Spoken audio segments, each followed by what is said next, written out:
It is now Monday morning, but for most people, Sunday night. Sunday night in Florida, and I guess the lights are still on. I don't control the lights out here, so they're on whenever they're supposed to be on, I guess. Well, today was yesterday technically, was the Super Bowl, and I didn't watch it. I knew exactly what was going to happen. I mean, that's just new. I mean, I knew. And I just figured, I don't want to deal with it. I can't. It's just too stressful.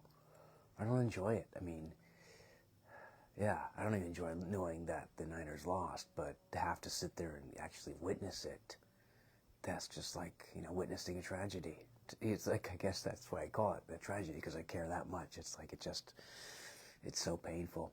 I just kind of figured, they're gonna be ahead, and then in halftime, and all of a sudden, at the very, very end, they're gonna lose, and that's exactly what happened. So, I don't enjoy that. To me, it's just not, all that agony of defeat is not worth the thrill of victory.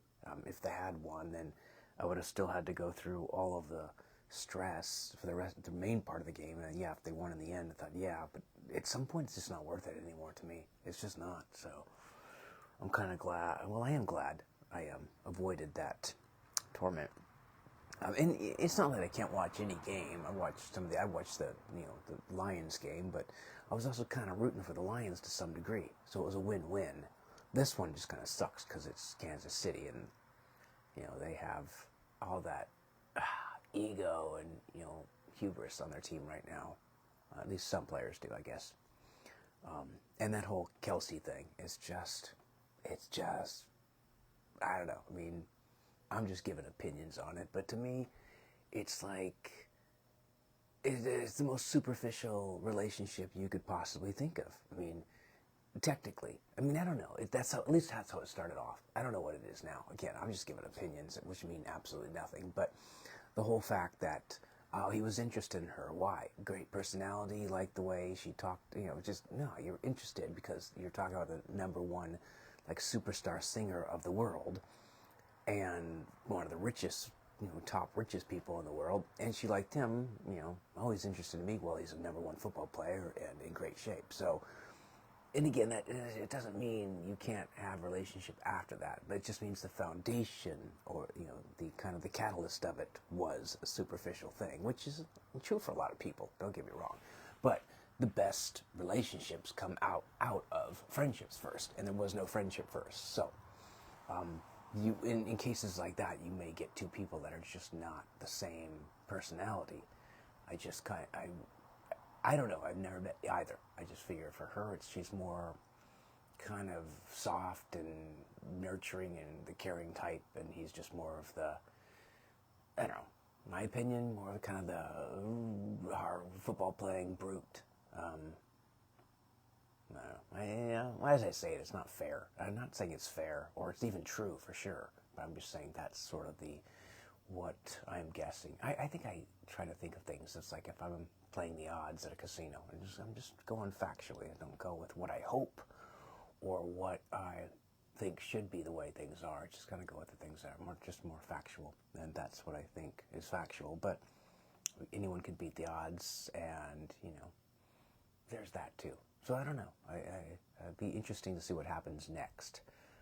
But if they make it, and I'm all for happy endings. Get married, have a family, and make it last another 60 years. Awesome. Would I bet on that in Reno? I would not. Or Vegas? I would not. We shall see.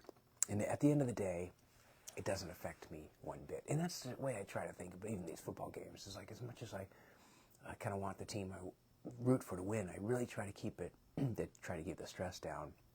The whole fact that what exactly does it change for me, especially after the day of the game? I mean, you have to read the news articles, which I hate. It's like, oh man, it's like all the negative stuff, because it's like I didn't want it to be that way.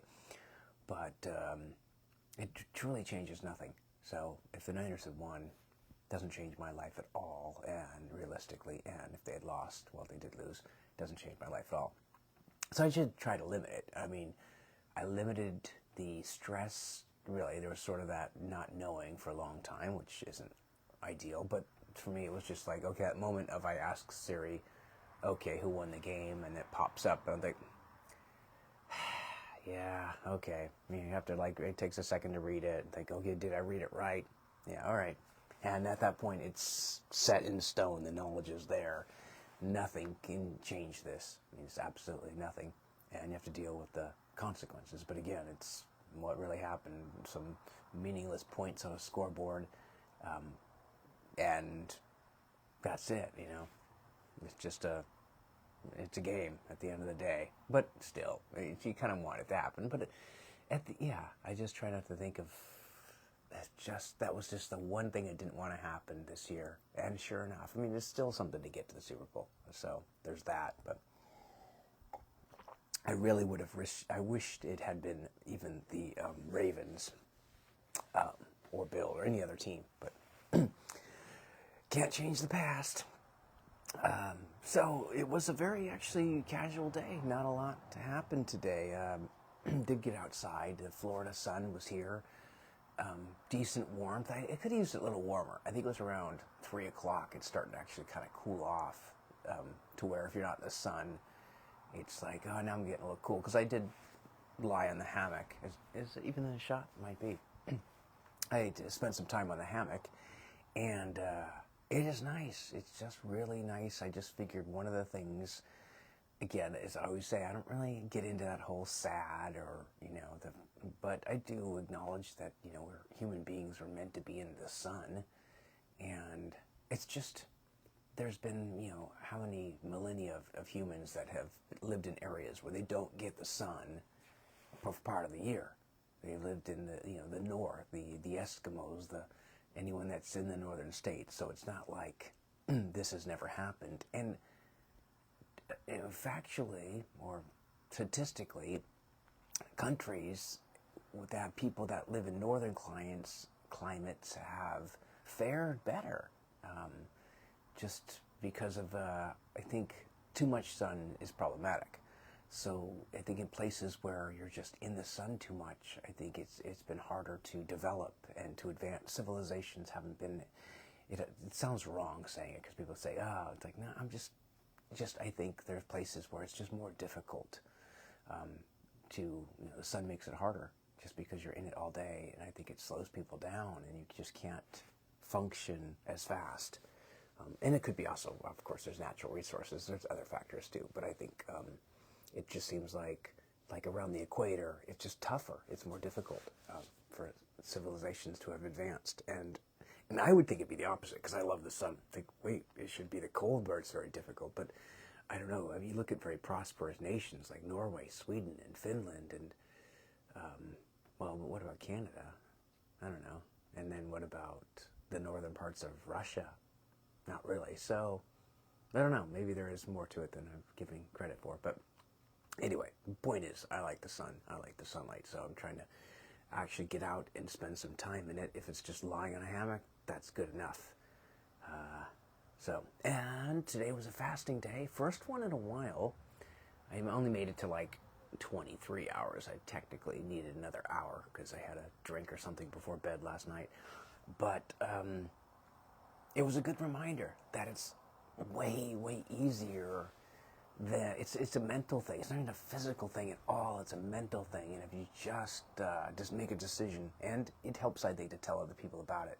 I told people, that's it, I'm fasting today. So I couldn't really go back on it because then I would have to eat crow and just say, I couldn't do it. So making that choice for myself, and also telling my friends here that, yeah, I'm fasting, I stuck to it. And I was glad I did because it was just a good reminder that it's just really not that difficult. Way easier than I would have ever imagined 2 years ago before I even did it once. Before in the first time in my life I'd ever gone 24 hours without food. So once you can get through a day, you realize, wow, I could have easily made it to tomorrow, but then I thought, there's no point. I didn't commit to 2 days. I committed to one. So, and I want a drink. but I will probably put a 2-day fast in my agenda for the next, I don't know when. I did it on purpose on this vacation because I knew I needed to work healthier eating into my vacations because I'm gone so much that I can't just say I'll do it when I'm at home. I have to do it when I'm vacationing too. So yeah, one day, and also it depends on the itinerary. If we're like going out and going to places to eat, to the beach and to bars, obviously it's much tougher because then everyone else is eating and I'm not eating, or everyone else is drinking and I'm not drinking. So today worked out really, really well because I wasn't going to the Super Bowl party, so I wasn't going to be tempted by good food there. Yeah, it's just, I just wish I could convince. I can't. There's a lot of people I talk to that I can't convince them. I thought, man, it just is so beneficial. And we have been, I think, I mean, for the past 100 or 200 years, it's just kind of been trained. It's like, because of, I think, going through all this periods of like where food was scarce, and then all of a sudden you didn't have to fast. It was like fasting was automatic. You just did not overeat, or you didn't have a problem with too much food. And in the past 100 or 150 years now, we've got way too much food, and now we actually have to think about fasting. But it's like never been taught. It is never, no one's ever trained on it. And it goes against everything we've been raised in school and stuff for all this time. So the idea of deliberately not eating for a day, I think it's just people can't wrap their heads around it, and they just have no idea what ketosis is about or whatever. But I don't know. I just saw a video yesterday. It was this guy was explaining it, and he was just like saying, it's like humans. We store like 100,000 calories on our body, ready to go at any moment, ready to go, and we never use them. And then we store it more and more and more. That's like, it's totally okay to fast once in a while and start using those 100,000. Get it down to 99,000, 98, and pretty soon you're down to a number which you like. And that's just one reason. I mean, there's many other reasons. The only one I disagree with completely is that you have more energy on ketosis, like brain energy. I think that one, I don't know. I don't know if they could. It's a hard thing to really quantify because how do you actually measure energy in the brain or whatever? That could be all perceived. And yeah, for me, no, I almost never feel more energy when I'm fasting, especially for multiple days. I just feel tired. Really tired, so maybe not at the first, but after a while. Anyway, so one more show to go, which is Wednesday morning. The call is at 6:45. This is a very first time by far. Never had a call. Oh, the kitty is here. The kitty cat. Mittens is hanging out in the patio, screened patio, so can't get out.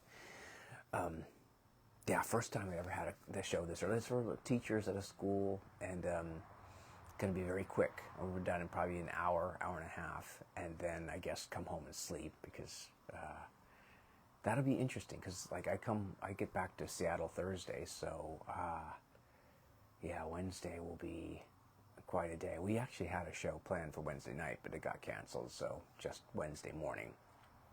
Let's all figure something to do. There is karaoke at the local bar, so I don't know, maybe go do that, sing some more songs, stuff I've been wanting to try.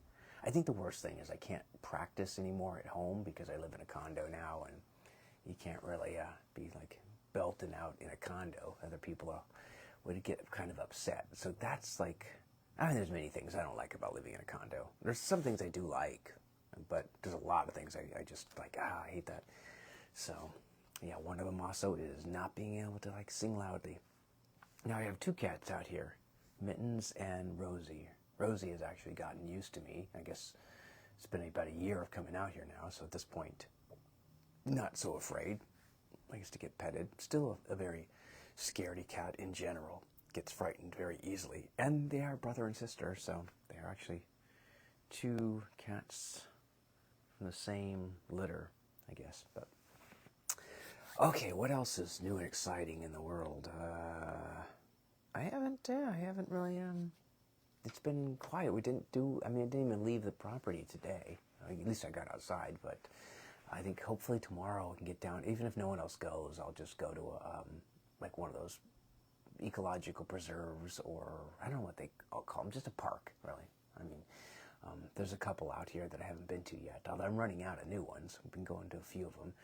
So I'll bring the drone, go fly the drone up and look for birds. Wildlife, that's pretty much you see. It's just mainly birds. And maybe, I've only seen one alligator in Florida so far. Oh, wild alligator. So yeah, I don't think, I guess it's probably for the best. I don't know if I want to come across them in the wild.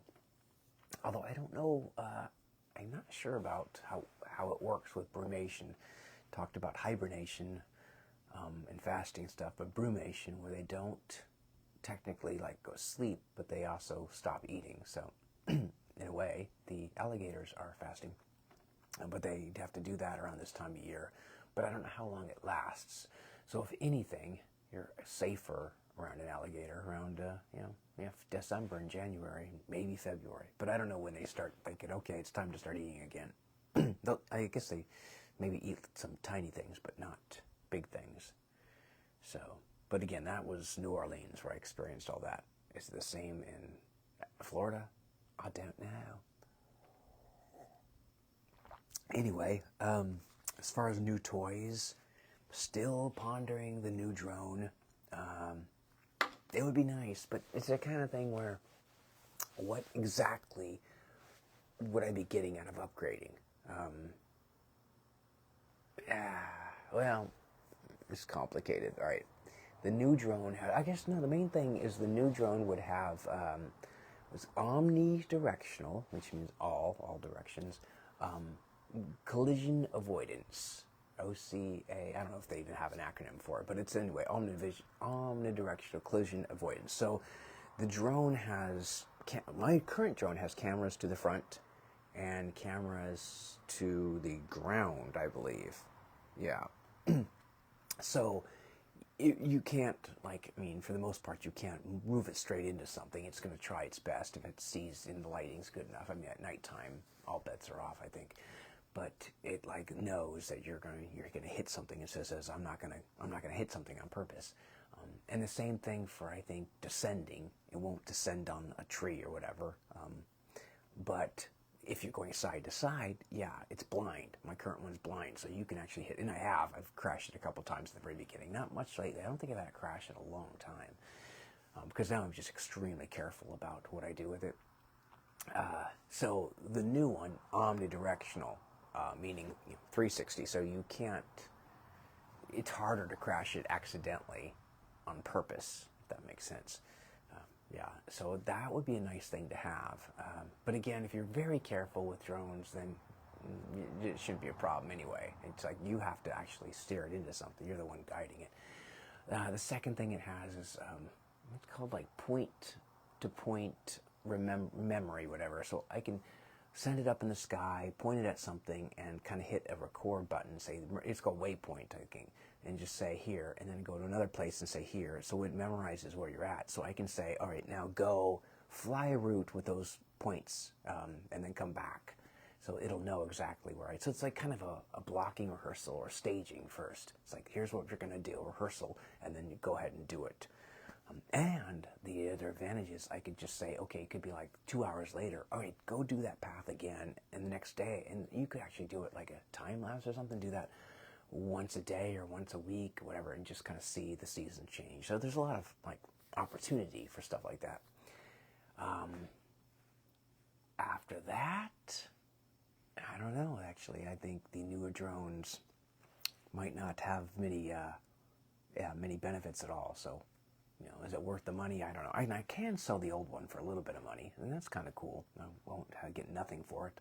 I just saw the same model sell for like $600. But mine has been definitely used. It's still in good shape, but it's been used. The battery's not as strong as it was. I get it maybe 18 to 20 minutes now, which isn't a lot of time. So if I bought the new one, I would think I'll buy 2 batteries.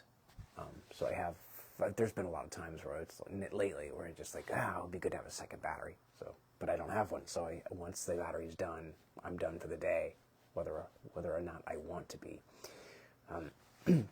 The other choice is insurance. Do I get insurance for it? Like DJI has a kind of a cool insurance plan where you can pay like $80 a year for 2 years. When you first buy the drone, it's only good when you first buy it.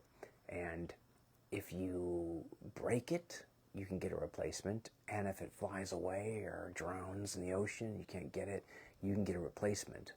But it's like $100 to get a broken one fixed, and it's like $250 to get a new one if your old one flies away.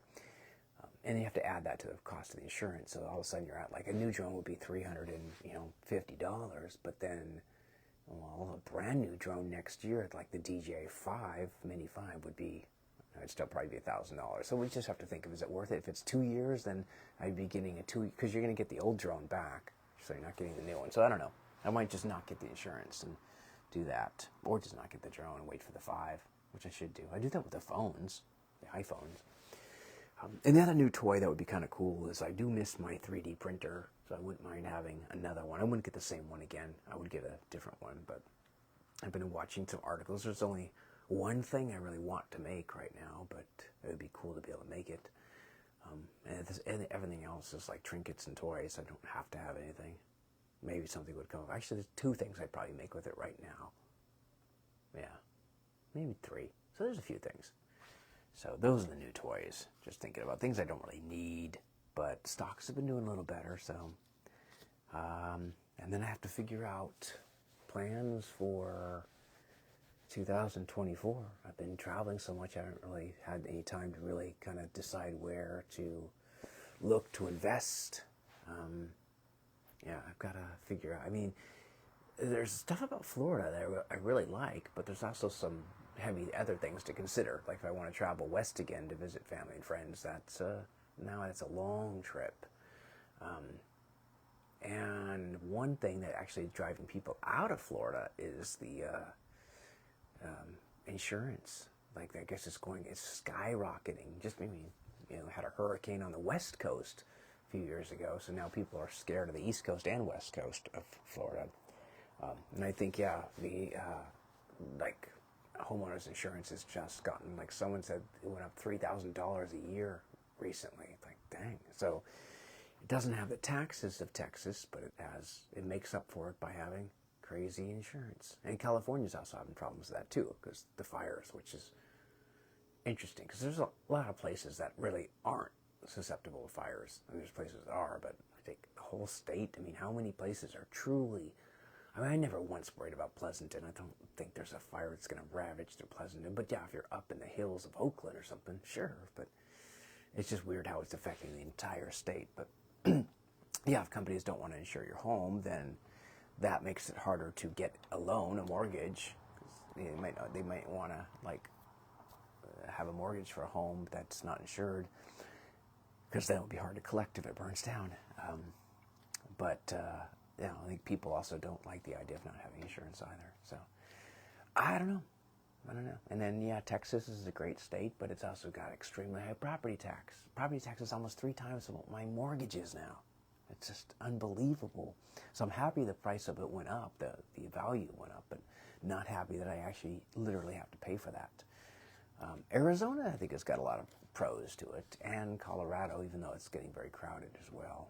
Those are the states with pretty good weather, I guess. Depends if you hate heat more than cold.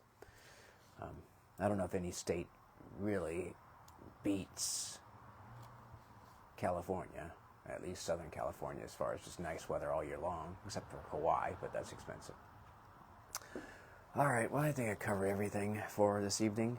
Yeah, I don't know if tomorrow's got anything special planned, but get out and do something. And then, yeah, it should be a nice week. The weather should be staying comfortable, so I will definitely get outside. Maybe I'll even go running, hopefully. And maybe do another day of fasting during the day.